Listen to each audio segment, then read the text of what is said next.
Hey guys, welcome back to my channel dream boys 94. So ఈరోజు వచ్చేసి ఒక motivation కళ్ళు తెరిపించే వీడియో అయితే చెప్తాను. పూర్తిగా వినండి, చివరి వరకు చూడండి, ఎక్కడ స్కిప్ చేయొద్దండి. నచ్చితే మాత్రం లైక్ చేయండి, 10 మందికి షేర్ చేయండి.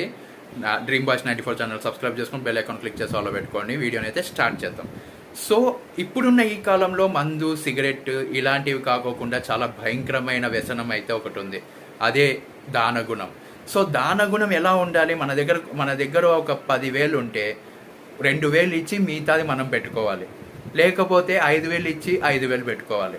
మన దగ్గర పెట్టుకొని ఆ తర్వాత సహాయం చేసే గుణం ఉంటే ఇచ్చిన వాడు బాగుపడతాడు, తీసుకున్నవాడు బాగుపడతాడు. అండ్ మనకి ఏ ప్రాబ్లమ్స్ రాకోకుండా మనమైతే పూర్తిగా ముందుగానే గ్రహించి ఫ్యూచర్ ఎలా ఉంటుందని ముందుగానే తెలుస్తుంది. కాబట్టి మనమైతే జాగ్రత్త పడతాం. కానీ ఇది ఒక పార్ట్ ఆఫ్ కొంతమంది చేసే పని, దానగుణులు కొంతమంది చేసే పని. సో మిగతా 50% దానగుణులు ఎలా ఉంటారు అంటే, వాళ్ళ దగ్గరికి వచ్చి మాకు చాలా కష్టంగా ఉంది అని గుండెలు పగిలేటట్టు ఉండే కష్టాలు చెప్పారు అనుకోండి. ఎదుటివాడు ఏం చేస్తాడు? ఎక్కువ దానగుణం ఉండేవాడు పూర్తిగా వాని పాకెట్లో ఎంతైతే ఉన్నాయో అవన్నీ తీసి వాళ్ళకైతే ఇచ్చేసి సహాయం చేసేస్తాడు. ఆ తరువాత ఎప్పుడైనా సరే ఆ సహాయం ఎవరైతే చేసింటారో అతనికి ప్రాబ్లమ్స్, కష్టాలు and bad situations, financial problems వచ్చినప్పుడు ఎవరైతే సహాయం పొందింటారో వాళ్ళని వెళ్ళి అడిగినప్పుడు వాళ్ళు పట్టించుకోకుండా, అసలు కొంచెం కూడా రెస్పెక్ట్ లేకోకుండా చేసిన సహాయం మర్చిపోయి ఇలాంటివన్నీ చేసుకుంటూ వాళ్ళైతే సహాయం చెయ్యరు, మన మొహం కూడా చూడరు, తప్పించుకొని తిరగడం స్టార్ట్ చేస్తారు.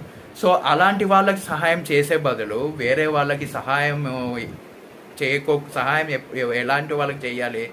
మనకి ప్రాబ్లం వచ్చినప్పుడు పూర్తిగా మన సైడ్ నిలబడి, మన వెనకల బ్యాక్ బోన్గా నిలబడి మనల్ని కష్టాల్లో ఆదుకునే మనస్తత్వం ఉన్న వాళ్ళకి మనము ఎంత సహాయం చేసినా కూడా తక్కువే అనిపిస్తుంది. ఎంతగా మనము ఎన్ని ప్రాబ్లమ్స్ వాళ్ళకి కష్టాలు తీర్చినా తక్కువే అనిపిస్తుంది. అలాంటి వాళ్ళకి సహాయం చెయ్యాలి, సహాయం పొందాలి. అలా ఉంటే బాగుంటుంది. కానీ ఒకరే సహాయం చేస్తూ అలా సహాయం చేసిన వాడికే ప్రాబ్లం వచ్చినప్పుడు సహాయం పొందినవాడు కొంచెం కూడా మానవత్వం లేకోకుండా మనల్ని పక్కన పెట్టేస్తారు. అలాంటి వాళ్ళకి సహాయం చేసి చాలా అంటే చాలా ప్రాబ్లమ్స్ అయితే ఫేస్ చేస్తారు. సహాయం చేసినప్పుడు ఆ డబ్బులు ఇంట్లో ఎంత అవసరం ఉంటాయో, అది ఫ్యామిలీ ఆ డబ్బుల మీద ఎంత డిపెండ్ అయి ఉంటారో, అది రాకపోతే ఎంత బాధగా ఉంటుందో అది వాళ్ళకి మాత్రమే తెలుసు. సో అందుకే ఇలాంటివి తప్పులు ఎప్పుడు చేయొద్దండి, జాగ్రత్తగా ఉండండి. లైక్ చేయండి, సబ్స్క్రైబ్.